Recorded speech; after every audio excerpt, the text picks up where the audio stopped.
Boa noite, igreja. Você pode se colocar de pé, em nome de Jesus. Essa do banco almofadado aí é nova para mim, tá? Está rolando um projeto aí que eu não estou sabendo, mas é bênção, né, Josias? É glória pura, mas os irmãos não podem dormir no banco não, amém? Você que está em casa também, boa noite. Deus abençoe a sua vida. Fique à vontade aí no seu sofá, mas não deixe de cultuar ao Senhor também. Abra sua Bíblia em Atos dos Apóstolos, capítulo 1, versículo 1.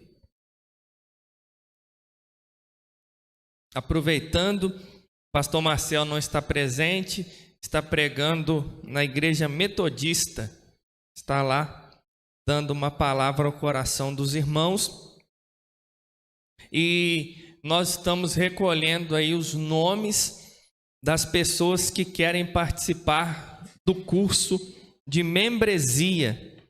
Você que quer ser um membro da Igreja Batista Reviver, nós temos aí o curso de membresia para você saber exatamente onde você está entrando, para você não entrar de qualquer jeito, entender que nós temos defeitos, nós temos falhas, mas o nosso intuito é o céu. Amém? Podemos ler? Atos capítulo 1, versículo 1, diz assim: Fiz o primeiro tratado, ó Teófilo, acerca de tudo que Jesus começou, não só a fazer, mas a ensinar, até o dia em que foi recebido em cima, depois de ter dado mandamentos pelo Espírito Santo aos apóstolos que escolhera, aos quais também, depois de ter padecido, se apresentou vivo, com muitas provas infalíveis, sendo visto por eles por espaço de 40 dias, e falando das coisas concernentes ao reino de Deus.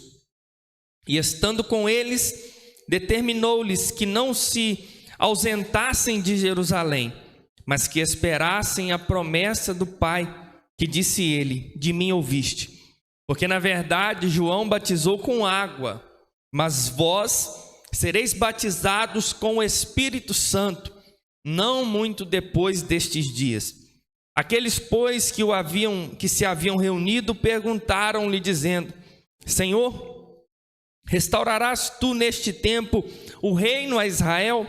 E disse-lhes: não vos pertence saber os tempos ou as estações que o Pai estabeleceu pelo seu próprio poder, mas recebereis o poder do Espírito Santo, que há de vir sobre vós, e ser-me-eis testemunhas, tanto em Jerusalém, como em toda a Judéia e Samaria, e até os confins da terra. E quando dizia isto, vendo eles, foi elevado às alturas, e uma nuvem o recebeu, ocultando-o a seus olhos.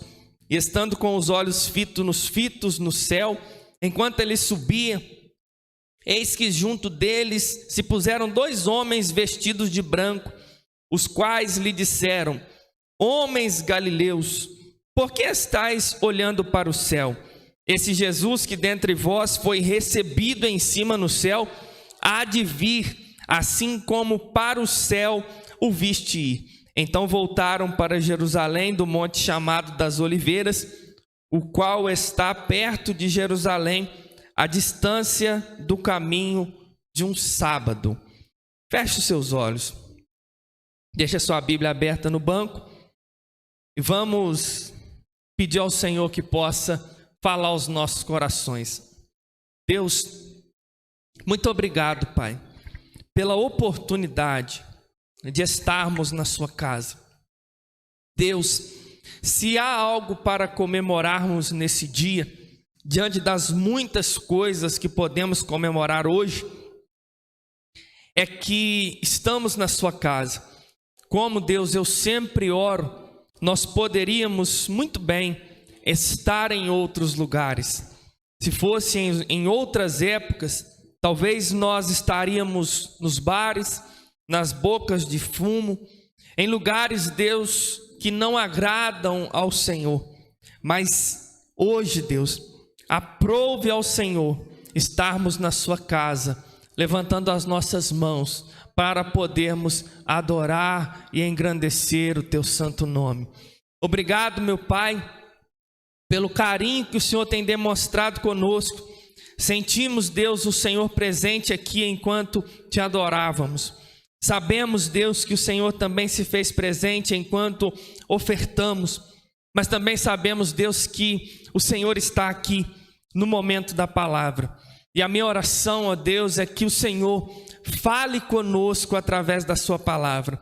Que cada pessoa, Deus, que está ouvindo essa mensagem, seja em casa, na igreja, onde quer que seja impactada, Deus, pela graça, pelo favor, pela unção do Senhor. Que o Espírito Santo da verdade possa vir sobre nós, tirando de nós toda inquietação, toda perturbação, todo pensamento, Deus, que está acelerado com as coisas que precisam ser resolvidas durante a semana. Eu peço, Deus, que seja levado cativo à tua presença. Pai, que somente a sua voz seja ouvida. Silencia, Deus, as outras vozes. Tira de nós, Deus, toda preocupação. Tira de nós todo medo. Tira de nós tudo que não provém do Senhor. E que em nome de Jesus, Deus, esses momentos que vamos passar aqui ouvindo a sua palavra, sejam momentos, Pai, que sejam de edificação, de exortação. E que em nome de Jesus a tua glória se faça presente através da pregação da sua palavra, e cada pessoa que ouve essa mensagem seja edificada pelo Senhor, para a honra e a glória do teu santo nome. Amém. Podeis assentar.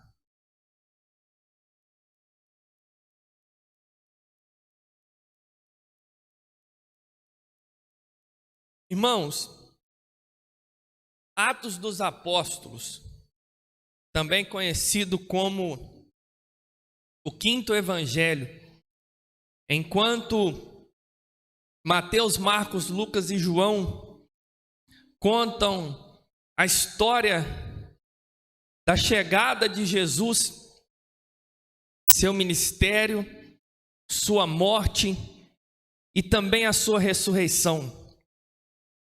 Atos é a continuação dos evangelhos.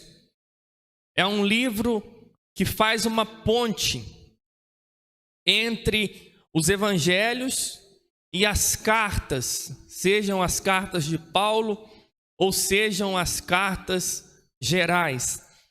É um livro que faz uma ponte entre a morte e ressurreição de Cristo com o início da igreja.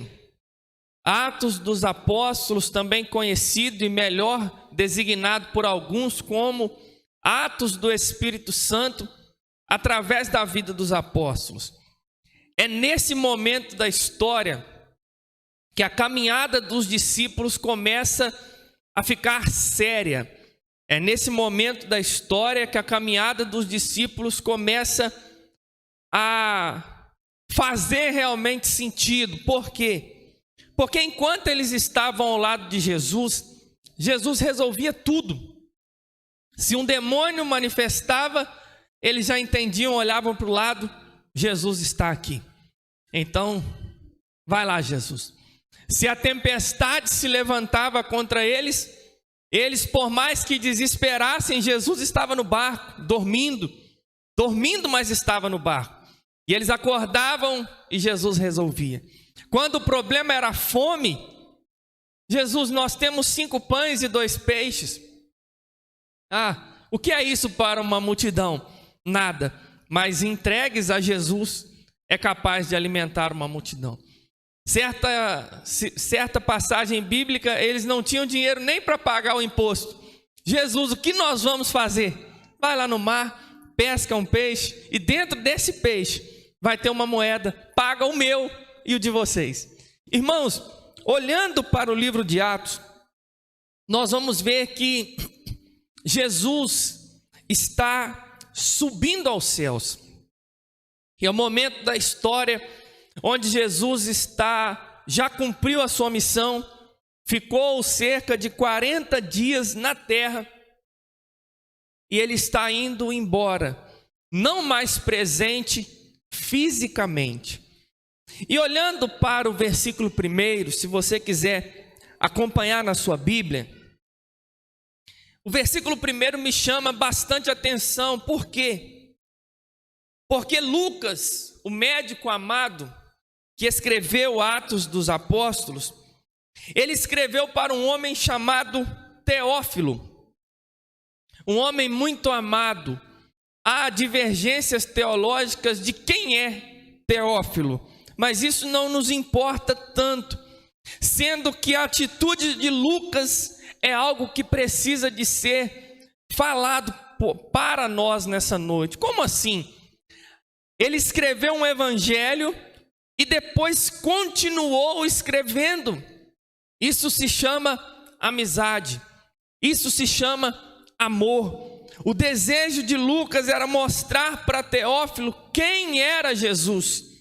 Ao escrever o evangelho de Lucas e continuar mostrando o que o Espírito Santo fez quando Jesus subiu aos céus para um homem chamado Teófilo. Então eu posso aprender e já te ensinar que uma vida é importante. Não importa quantos capítulos sejam necessários escrever, por causa de uma vida é importante. E não sabendo Lucas que ele estava sendo inspirado por Deus e que esse livro chegaria até nós e vidas seriam alcançadas através da mensagem de Lucas. Irmãos, e olhando para o início do texto, ele fez questão de esmiuçar criteriosamente tudo que Jesus começou não só a fazer, mas a ensinar. Então ele fez um apanhado no primeiro tratado, ou seja, no primeiro livro, até o dia em que Jesus foi recebido no céu. E o versículo 3, ele vai ser o versículo inicial para aquilo que nós vamos conversar aqui nessa noite.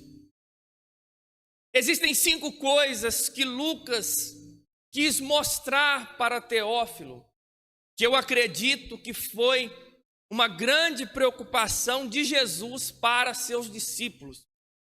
E se nós somos discípulos, precisamos entender criteriosamente essas 5 coisas, porque essas 5 coisas podem servir como base da nossa fé cristã.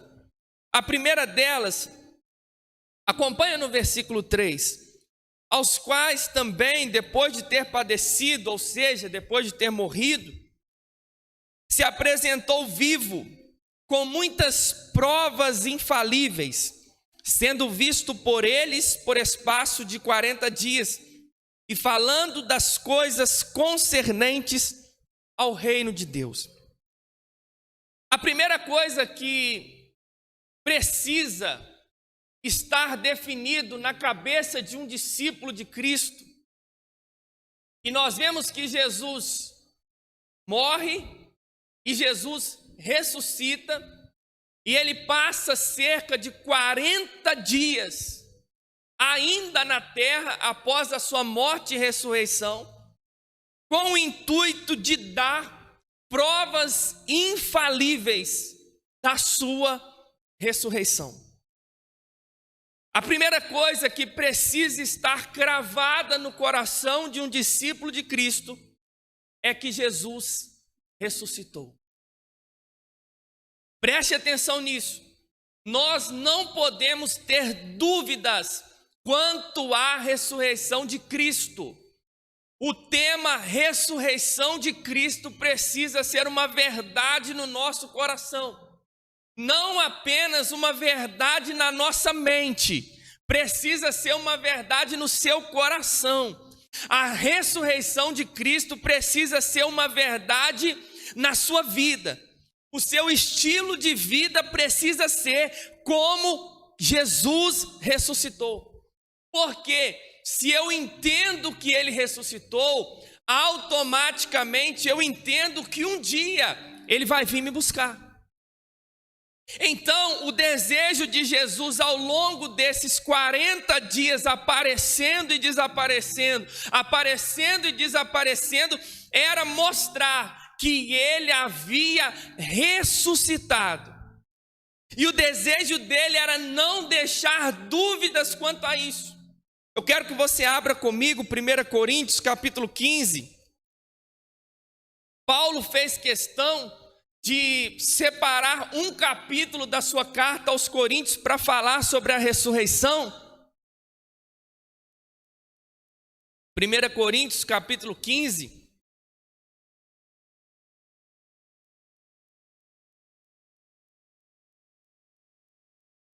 Podemos ler no versículo de número 14, que diz assim: e se Cristo não ressuscitou, logo é vã, é inútil a nossa pregação, e também é inútil a vossa fé. E assim somos também considerados como falsas testemunhas de Deus, pois testificamos de Deus que ressuscitou a Cristo, ao qual, porém, não ressuscitou, se na verdade os mortos não ressuscitam. Porque se os mortos não ressuscitam, também Cristo não ressuscitou. E se Cristo não ressuscitou, é vã a vossa fé, e ainda permaneceis nos vossos pecados. E também os que dormiram em Cristo estão perdidos. Se esperamos em Cristo só nesta vida, somos os mais miseráveis de todos os homens. Mas de fato Cristo ressuscitou dentre os mortos e foi feito as primícias dos que dormem. Porque assim como a morte veio por um homem, também a ressurreição dos mortos veio por um homem. Porque assim como todos morrem em Adão, assim todos também serão vivificados em Cristo. Deixa eu te explicar a discussão que está acontecendo aqui. Havia um povo que pregava que os mortos não ressuscitavam. Havia um povo que pregava que morreu, acabou. Porém, Paulo vem dizendo: Jesus ressuscitou. E se ele ressuscitou, nós também vamos ressuscitar. Se ele não tivesse ressuscitado, se o assunto da ressurreição fosse mentira, a nossa fé seria inútil, pregar o evangelho seria inútil, mas nós não esperamos em Cristo somente nessa vida, porque se esperássemos em Cristo somente nessa vida, seríamos os mais miseráveis dos homens. Aí ele vai dizer: Cristo foi a primícia, Cristo apenas abriu o caminho para que nós venhamos também ressuscitar com ele. E o texto vai continuar dizendo que a morte e o pecado vieram através de Adão, mas a ressurreição, o perdão e a oportunidade vieram através de Cristo. Então, o desejo de Jesus é deixar claro que ele ressuscitou. E se ele ressuscitou, nós também ressuscitaremos. Há um lugar para nós no céu. É necessário a igreja do Senhor, os discípulos de Cristo, entenderem que ele ressuscitou e nós também vamos ressuscitar. E se procurarmos entender que provas foram essas, nós podemos olhar um pouco para aquilo que conhecemos da Bíblia, e eu tenho certeza que você vai lembrar de algumas passagens. Se nós olharmos para um episódio em João capítulo 20, os discípulos, após a morte de Jesus, eles estão com medo, trancados dentro de um local, e quando eles estão trancados, Jesus aparece. E quando Jesus aparece nesse episódio, Tomé não está lá. Os discípulos com medo, atônitos, Jesus explica para eles: eu ressuscitei. Logo em seguida, Jesus vai embora, Tomé chega. Tomé fala: é mentira, porque eu só acredito se eu tocar. Se eu não tocar, eu não acredito que ele ressuscitou. A Bíblia diz que Jesus volta e se apresenta a Tomé e diz: Tomé, o seu problema é tocar? Então toca. Porque eu preciso que um discípulo meu, ele não duvide de um fato tão importante que é a minha ressurreição. E a Bíblia diz que Tomé tocou e daquele momento em diante ele passou a acreditar. Se nós olharmos também para os discípulos no caminho de Emaús, um deles chamado Cleopas, eles estão tristes, cabisbaixos, deixando Jerusalém e indo para Emaús, conversando entre si até que Jesus, como um peregrino, se aproxima deles. E ao se aproximar deles, pergunta o que estava acontecendo.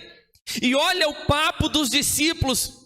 É bem verdade que falaram que Jesus, o Messias, remiria Israel do governo romano, mas já é o terceiro dia e nada.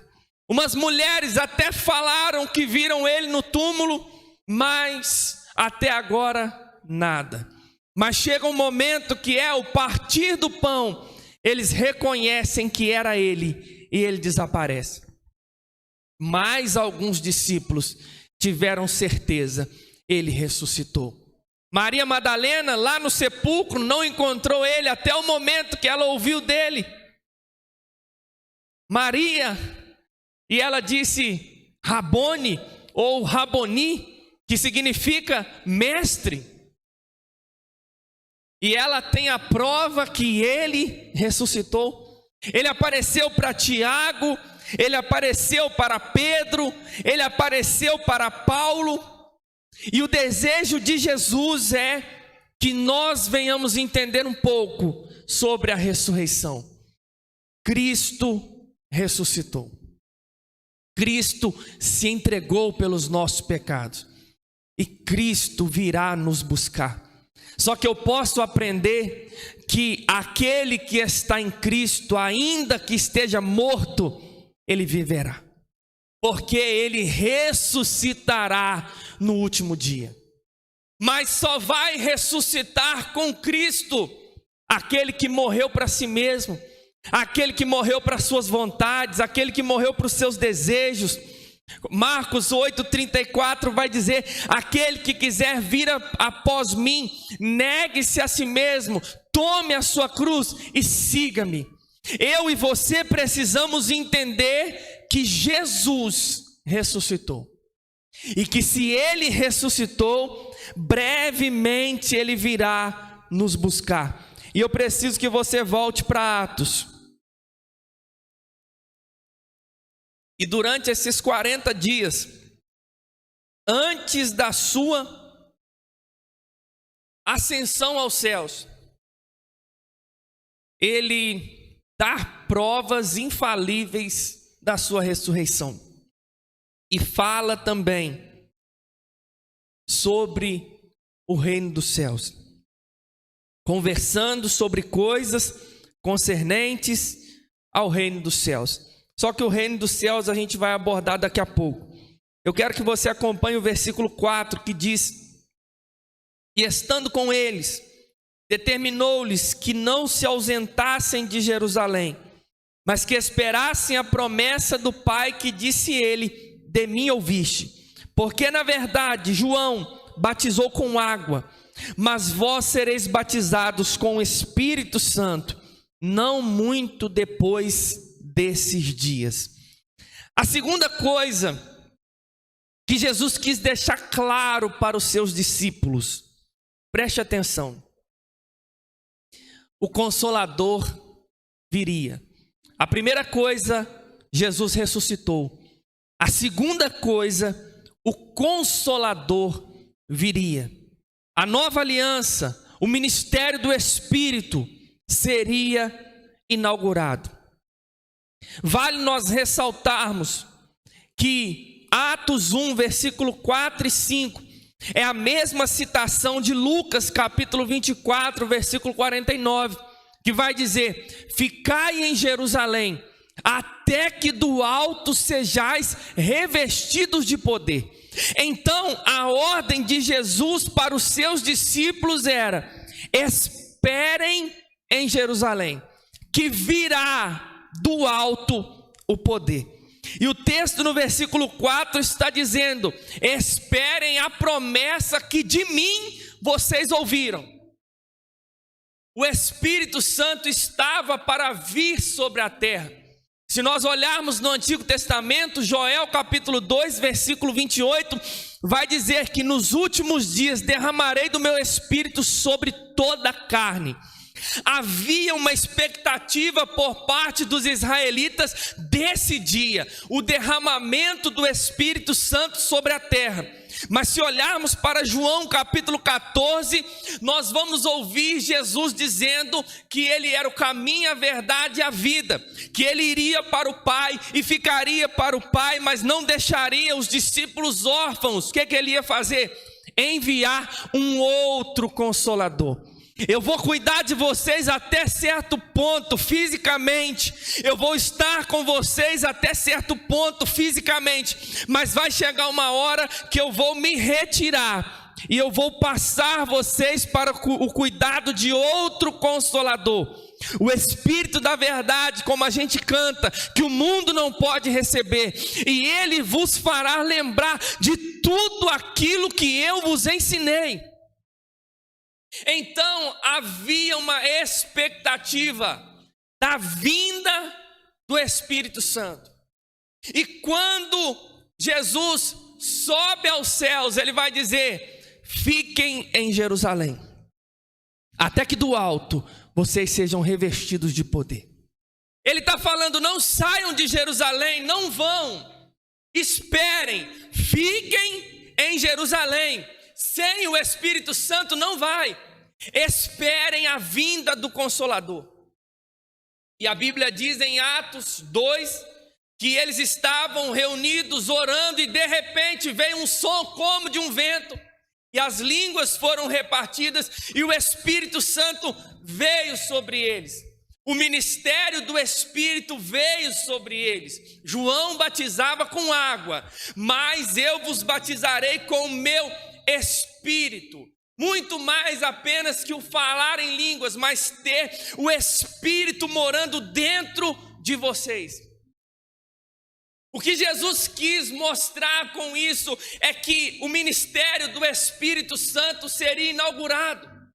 E eu e você, como discípulos, precisamos desse entendimento. Sem o Espírito Santo não dá.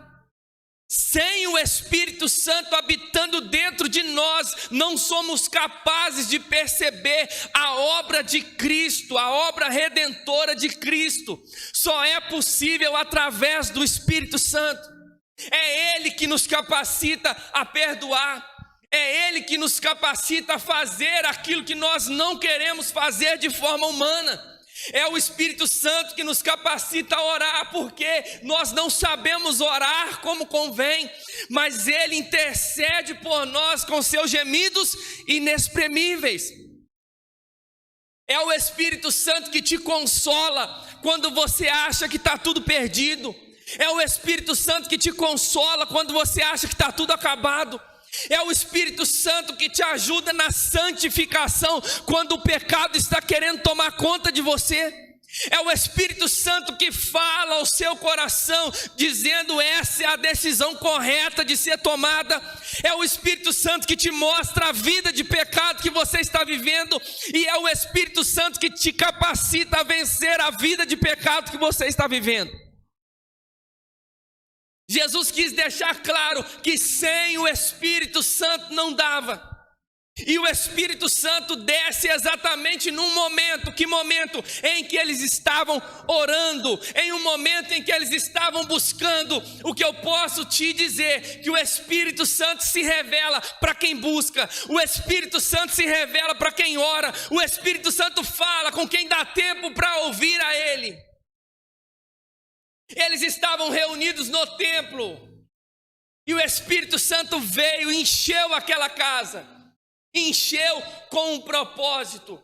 Entenda, você nunca será um homem cheio do Espírito Santo para os seus projetos. Você nunca será um homem cheio do Espírito Santo para o seu nome ser conhecido. Você será um homem, uma mulher cheia do Espírito Santo para que o nome de Deus seja glorificado na sua vida.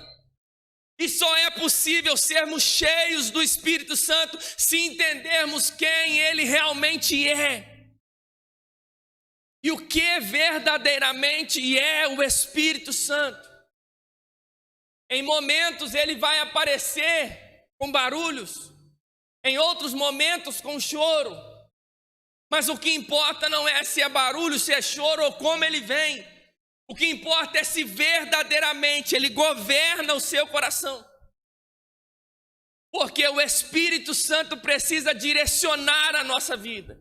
Se o Espírito Santo não direcionar a nossa vida, é impossível nós agradarmos a Deus. Se o Espírito Santo não gerar esse desejo de vir à igreja, a gente não vem. Se o Espírito Santo não gerar o desejo de ler a palavra, a gente não lê. Se o Espírito Santo não gerar o desejo de orar, a gente não ora. Talvez o que você precise é do governo do Espírito no seu coração.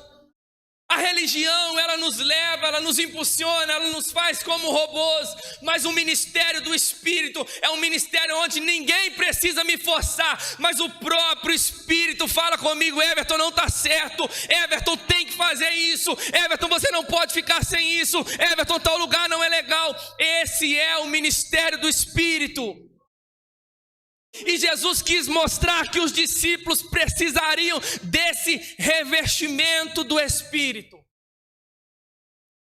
É impossível ser um cristão verdadeiro sem o Espírito Santo. É impossível compreender as obras de Jesus sem o Espírito Santo. Se quiser abrir a janela, pode abrir. É impossível reconhecer a obra de Cristo sem a presença do Espírito Santo. E a todo momento o Espírito Santo, o amigo do noivo, ele está apontando para a obra de Cristo. O Espírito Santo não quer glória para ele, ele está apontando para Cristo. O Espírito Santo não quer nada para você que não seja você conhecer a Cristo. Agora volta para mim. Então a primeira coisa, ressurreição. Cristo ressuscitou e nós ressuscitaremos com Ele. Segunda coisa, o ministério do Espírito Santo. Eu e você precisamos entender: pastor, como eu vou fazer? Dobra o seu joelho e fala com Deus: Deus, eu não quero orar. Espírito Santo, vem cá. Me ajuda. Espírito Santo, eu não quero. Eu estou aqui pela obrigação, Espírito Santo. Eu estou com os joelhos dobrados aqui porque eu necessito, mas eu não estou com vontade. Eu tenho certeza que o Espírito Santo vai interceder ao Pai e o Senhor vai te alcançar. Você pode falar: Espírito Santo, eu quero matar o fulano. Eu quero fazer isso, isso e isso com o fulano. Mas Espírito Santo, não deixa eu fazer não. Que se for na forma humana, se for na carne, eu vou fazer. Espírito Santo, eu quero pecar. Mas eu tenho convicção que o Espírito Santo vai te ajudar. E você vai conseguir vencer os pecados que te seduzem. Esse é o ministério do Espírito Santo. E a Bíblia vai dizer que tem mais uma coisa que precisamos de entender. Que está no versículo de número 6. Aqueles, pois, que se haviam reunido, perguntaram-lhe, dizendo: Senhor, o Senhor vai restaurar neste tempo o reino a Israel? Olha a resposta de Cristo: não vos pertence saber os tempos ou estações que o Pai estabeleceu pelo seu próprio poder. Vamos lá. Olha a resposta de Jesus. Conversando com eles: aguardem a promessa daquilo que vocês ouviram. Entendam que João batizou com água, mas eu vou batizar vocês com o Espírito Santo. Jesus falando do ministério do Espírito Santo. Aí os discípulos vão perguntar: Senhor, é nesse tempo, Eduardo, ou é no outro? O Senhor vai restaurar o reino a Israel? Gente, sabe aquela pergunta que não tem nada a ver?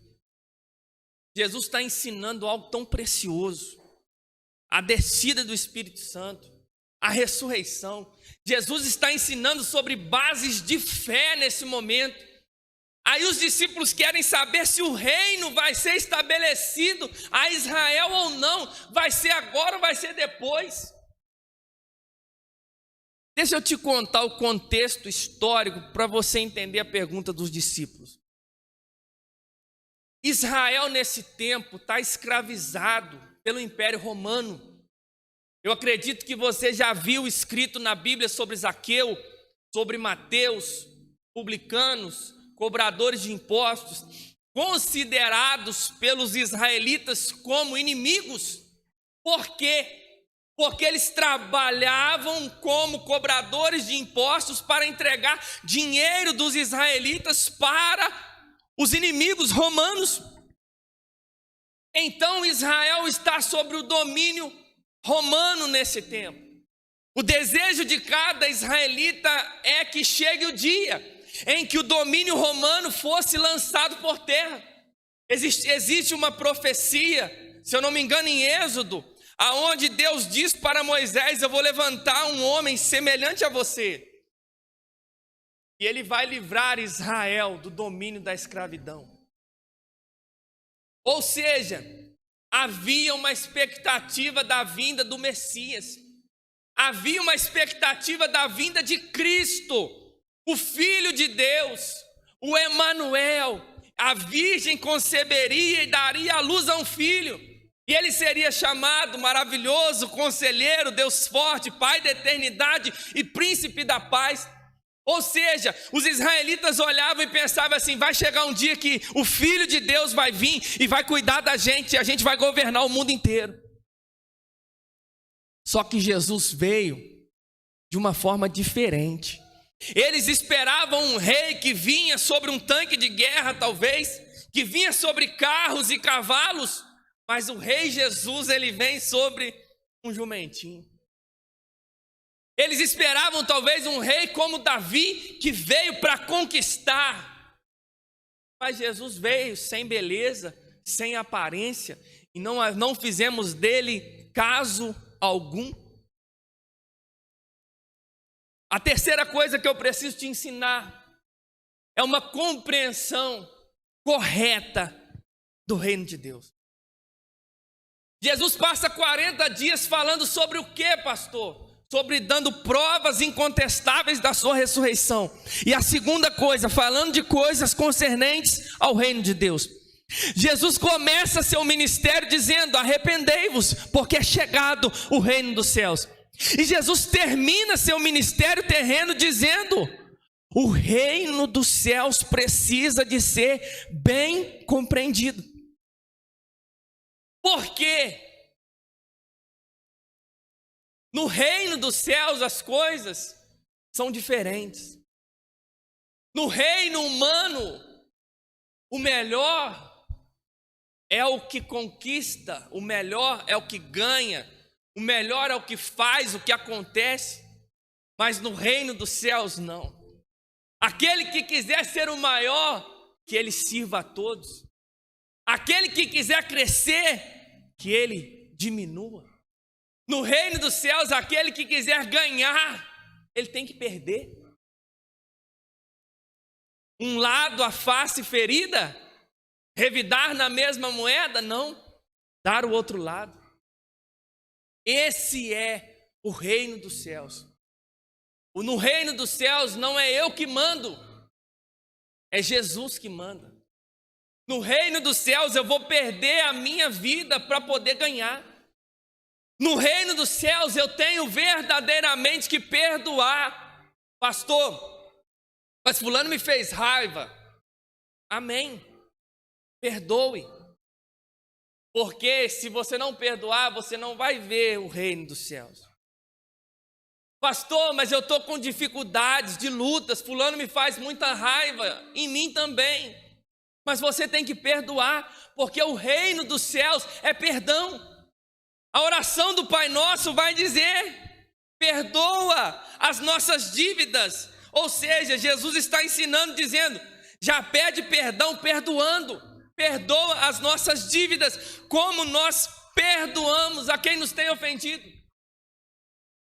Jesus quis mostrar para os discípulos que o seu reino não era terreno. Ele não veio para libertar Israel do domínio romano. Ele veio para libertar todo aquele que crê do domínio do pecado. Ele veio para vencer a morte. Onde está a morte, a sua vitória? Onde está o inferno, o seu aguilhão?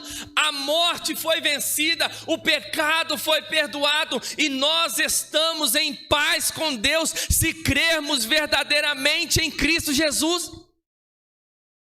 Esse reino dele não é um reino terreno, é um reino espiritual.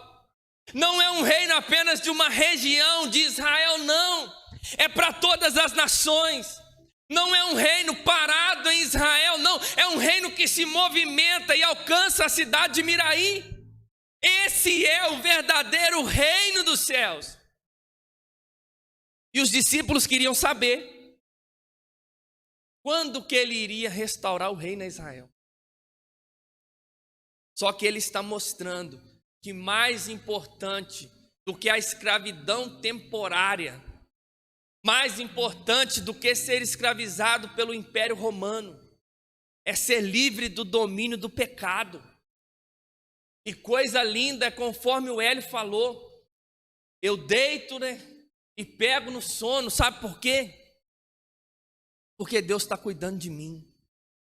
Tenho preocupações várias, mas eu tenho aprendido que se eu não conseguir dormir o dia inteiro acordado, lá de casa de noite, irmão, não vai dar para me resolver nada. Eu tenho que compreender que o Rei dos Reis está cuidando de mim. Eu e você, como igreja, precisamos alinhar a nossa visão com relação ao cuidado de Deus. Tempestade não é sinal que Deus não está cuidando de você. Derrotas não é sinal que Deus que não está cuidando de você. As coisas saírem diferentes do jeito que você quer, não é um sinal que Deus está cuidando de você. Eu e você precisamos de saber que ainda que Ele não dê sinais, Ele está cuidando da gente. Se eu faço parte desse reino, preste atenção nisso. Fazer parte desse reino já é o bastante. Pastor, tenho lutas. Faz parte do reino, então descansa que o rei está cuidando de você. Pastor, tem enfermidade na minha vida, está cuidando, você faz parte do reino, o rei está cuidando de você na enfermidade. Pastor, mas eu vou morrer com essa enfermidade, irmão. A pergunta é, você faz parte do reino, no céu não entra enfermidade. Eu e você temos que ter esse entendimento para andarmos de cabeça erguida pensando, Deus está cuidando de mim, porque eu faço parte desse reino. Eu entendo que não saiu como eu queria, mas Ele ainda assim está cuidando de mim. Ele não me deu o que eu pedi, mas ainda assim Ele está cuidando de mim. Eu e você precisamos de uma compreensão correta do reino de Deus. E no reino de Deus, só de fazer parte, nós já estamos no lucro. Conforme o Hélio disse, quem você era e quem você é hoje. Irmão, o domingo pode ter dado tudo errado para você, mas você está na casa do Senhor, ouvindo uma palavra, entendendo a esperança para mim, a esperança para minha família. Igreja do Senhor tem uma compreensão correta do reino. Ele é o rei, nós somos os súditos. Não é a gente que ordena e ele faz, não. Nós apenas obedecemos. Depois que eu descobri isso, irmãos, eu fiquei até menos sentimental. Que antes eu pensava que tudo era Deus, ou que tudo era o diabo. Gente, tem coisa que é a vida. Não vem com essa de que vai dar certo, igual nos filmes. Aí todo filme ele começa difícil, luta. Não, ele começa bem, né? As coisas bonitinhas e tal. Aí daqui a pouco o trem começa a desembestar. Aí no final as coisas se resolvem e automaticamente felizes para sempre. Irmãos, isso é filme. Na vida real, pode, preste atenção nisso, dar errado. Mas esse dar errado, entre aspas. Por quê? Porque dar errado depende do ponto de vista. Tem gente que deve R$50 e pensa que está afundado na dívida. Tem gente que deve 1 milhão e entende que não está afundado, que tem jeito para ele ainda. Ou seja, ponto de vista. Tem gente que acha que o copo está meio cheio. Tem gente que pensa que ele está meio vazio. Ponto de vista. Pastor, fulano de tal, amou o Senhor, era fiel na presença do Senhor, morreu de câncer. Deus cuidou dele através do câncer? Sim. É isso, pastor. Mas ele sofreu, ele ficou um tempo, ele fez isso. A pergunta é, a vida dele terminou aonde? Terminou no céu? Pergunta esse irmãozinho que morreu de câncer se ele quer voltar para cá. Ele não quer. Aos nossos olhos, tadinho, sim, temos que nos compadecer. Mas entenda, Deus cuidou do fulano através do câncer. Que é isso, pastor? Sim. Eu e você precisamos de nos tornar mais maduros diante das nossas dificuldades. Pastor, eu estou no meio de uma crise financeira. Deus cuida daquele que precisa. Veja Deus te ensinando a administrar, te ensinando a valorizar tudo aquilo que Ele tem te dado no meio das suas crises. Pastor, eu estou com problema no meu casamento. Valoriza sua esposa, valoriza seu marido, aprende como se comportar. Pastor, meu filho está perdido, valoriza o poder do joelho, o poder da oração. E entenda, Deus tem poder para alcançar meu filho onde quer que ele esteja. Às vezes a gente cria uma igreja frango de granja, que não aguenta pancada. Irmão, tem que aguentar pancada.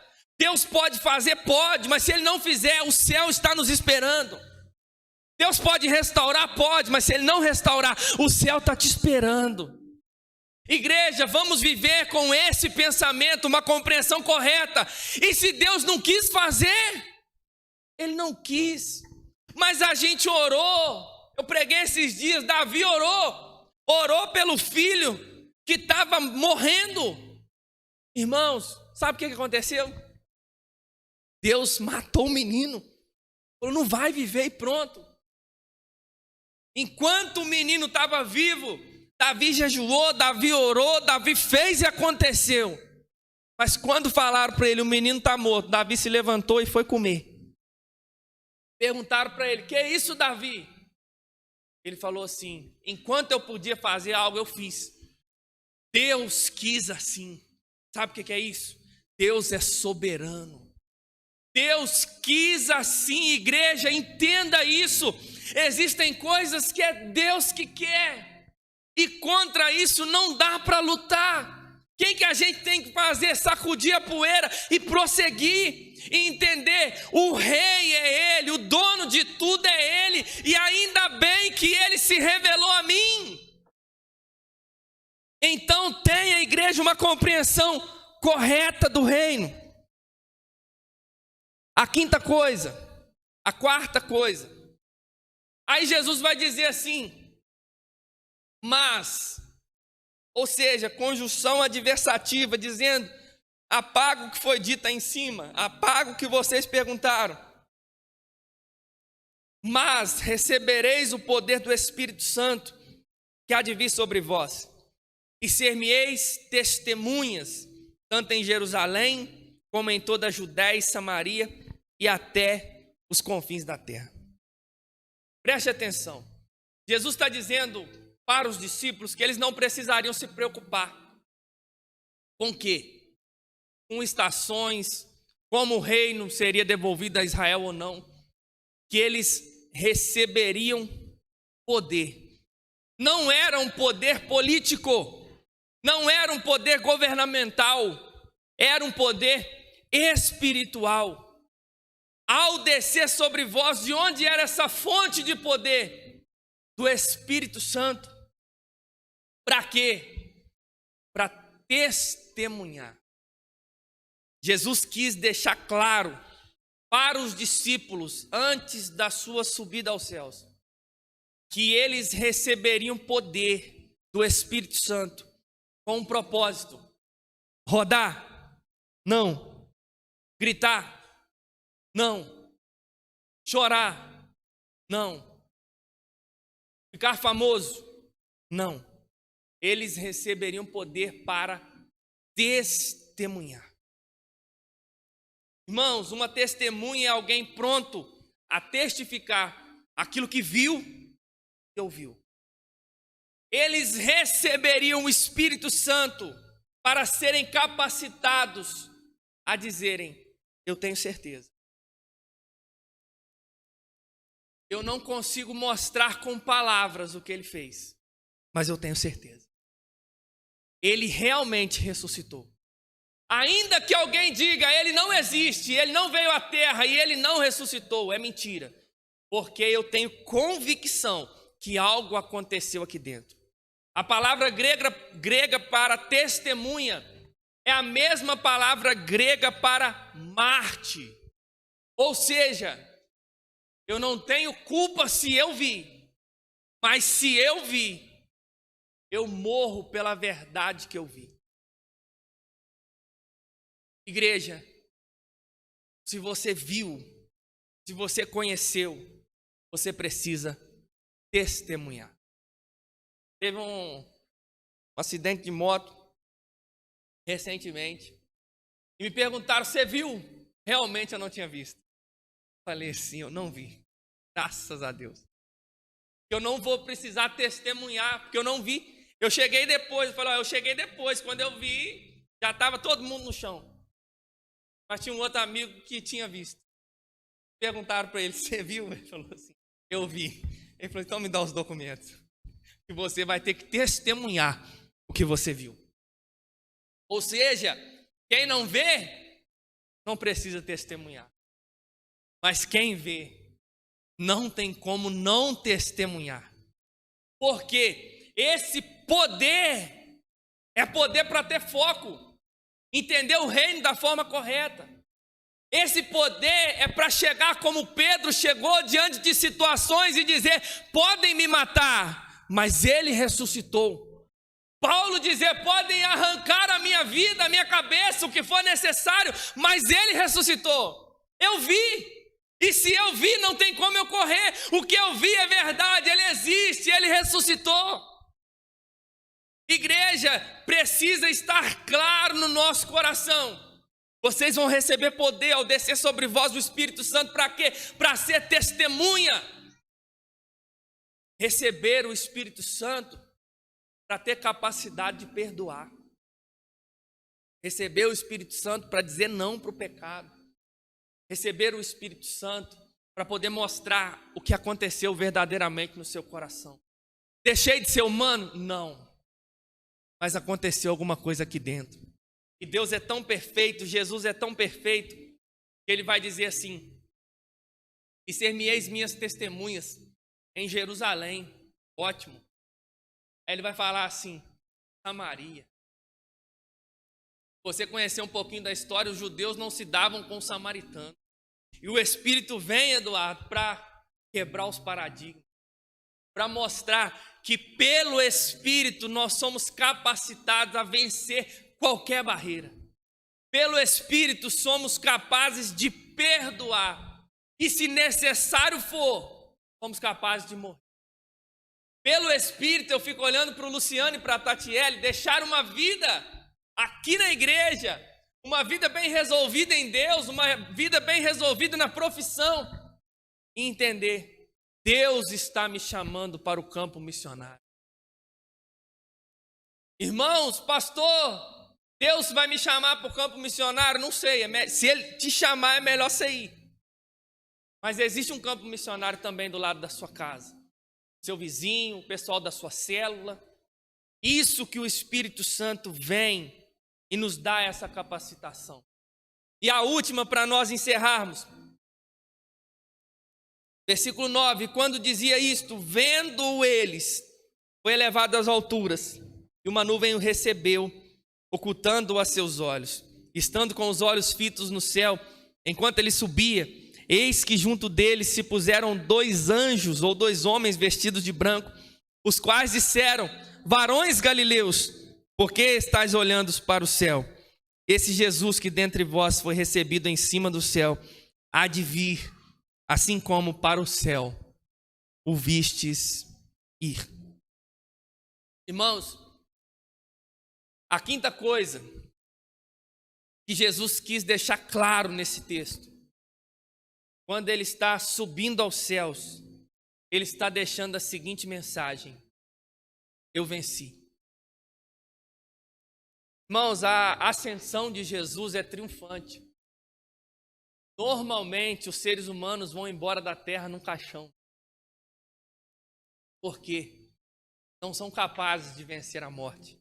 Conforme eu falei pela manhã e repito, e normalmente assim, né, para dizer nada trouxe, nada vou levar. Só que Jesus, quando ele vai embora da terra, ele vai de forma triunfante. Para que as pessoas olhem e entendam, ele venceu a morte. Ele não morreu para ir embora, ele morreu, ressuscitou, ficou mais 40 dias e depois ele subiu ao céu. A morte não pôde detê-lo. A morte não teve poder sobre ele. Ele falou: ninguém toma a vida de mim, eu a entrego por amor a você. E a outra coisa que eu quero que você aprenda, o recado dos anjos para nós, para eles e para nós. Acredito que os discípulos atônitos olhando, varões galileus, fiquem calmos. Do mesmo jeito que vocês estão vendo ele subir, vocês verão ele voltar. Igreja do Senhor, estamos numa época de planos. Muitos casamentos marcados aqui na igreja. Sonhos de faculdade. Sonhos, projetos de casa própria. Sonhos ministeriais. Planos por parte da nossa igreja. Construir aqui do lado, construir depois. Os bancos almofadados.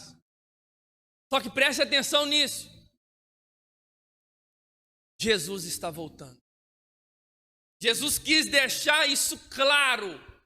Existem coisas que precisam estar bem compreendidas. E a última que eu encerro é: Jesus está voltando. Desde quando o Tom era novinho, ele ouvia: Jesus vai voltar. Desde quando eu era novinho, eu ouvia: Jesus vai voltar. E se ele já estava voltando naquela época, imagina agora. Nós cantamos: Maranata, ora vem, Senhor Jesus. A pergunta é: cantamos ou mentimos? Estamos ou não aguardando a vinda de Cristo? A vinda de Cristo é algo que alegra o nosso coração ou não? Ou a gente só quer que Cristo volta quando a gente está cheio de problema? Deu tudo errado, vem Jesus, volta. Está tudo dando certo, a gente nem fala mais nisso. Igreja, Jesus voltará. Tem que estar guardado no céu. Jesus está voltando. Vai dar tempo de você casar? Não sei. Vai dar tempo de você ter filhos? Não sei. Vai ter tempo de você ter um carro, uma casa? Não sei. Mas ainda que tudo isso não dê tempo, se você passar a eternidade com Ele, você está no lucro. E eu encerro dizendo: Ele vai voltar para todo o universo ver. Mas fique atento, Ele pode voltar também só para você. Parece engraçado, parece temido, mas amanhã eu posso ir no seu enterro, ou você pode ir no meu. Que é isso, pastor? O sangue de Jesus tem poder. Irmãos, ninguém aqui está calculando que vai morrer amanhã. Mas se pedirem a sua alma nessa noite, a pergunta é: onde você vai passar a eternidade? Irmãos, tenham essas verdades guardadas no seu coração. Ele ressuscitou, e eu vou ressuscitar também. Eu creio nele. Tenham o ministério do Espírito Santo, o Consolador, como evidência. Poder do Espírito como evidência na sua vida. Entenda uma compreensão correta do reino dos céus. Entenda que tudo isso vai cooperar para nós vivermos esperando. Conforme falamos na ceia, nós celebramos a morte, mas aguardamos a sua vinda. Brevemente Jesus virá. Coloque de pé no nome de Jesus.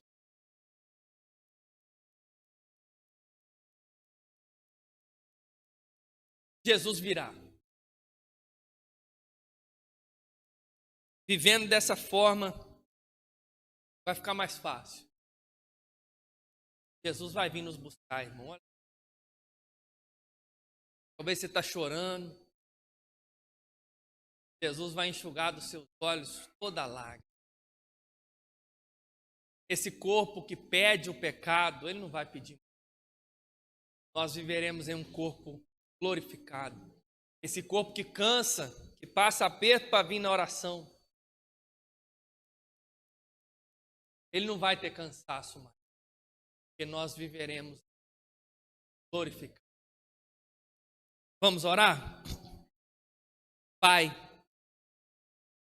obrigado por essa palavra. Obrigado porque estamos na sua casa.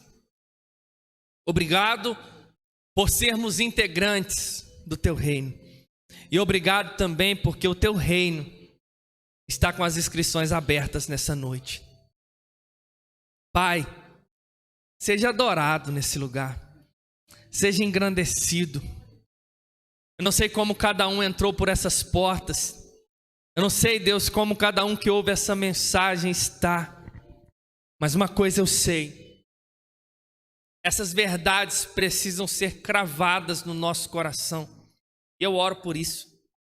Que cada irmão, Deus, que ouve essa mensagem, independente de como anda a vida espiritual deles, que eles sejam alcançados pelo Senhor. Que eles sejam alcançados pela tua presença. Que toda obra do inimigo, que toda obra das trevas contra a vida deles, que seja lançada por terra no nome de Jesus. Pai, se tem alguém aqui essa noite ouvindo essa mensagem, que tem vontade de desistir da vida, que tem vontade de desistir da caminhada cristã, a minha oração é que o Espírito Santo de Deus se revele ao coração dessa pessoa, que o Espírito Santo de Deus seja o socorro bem presente na hora da angústia, e que o Senhor venha alinhar a nossa visão com relação a uma vida no Espírito. Pai, alinha a nossa visão com relação ao reino dos céus. Alinha, Deus, a nossa visão com relação à pessoa de Jesus e sobre a sua vinda. Faz de nós pessoas apaixonadas pelo Senhor. Guarda-nos nessa semana, nos abençoa, nos livra do mal, e que no nome de Jesus possamos viver uma vida como o Senhor ressuscitou, como alguém que sabe que o Senhor ressuscitou, mas também como alguém que sabe que brevemente o Senhor virá nos buscar, e será num piscar de olhos, e que tudo seja para a honra e a glória do teu santo nome.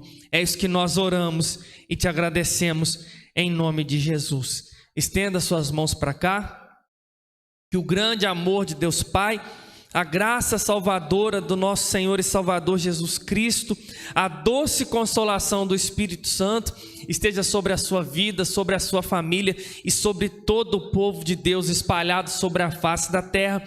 E a igreja diz: tenha uma semana abençoada e que Deus abençoe a sua vida.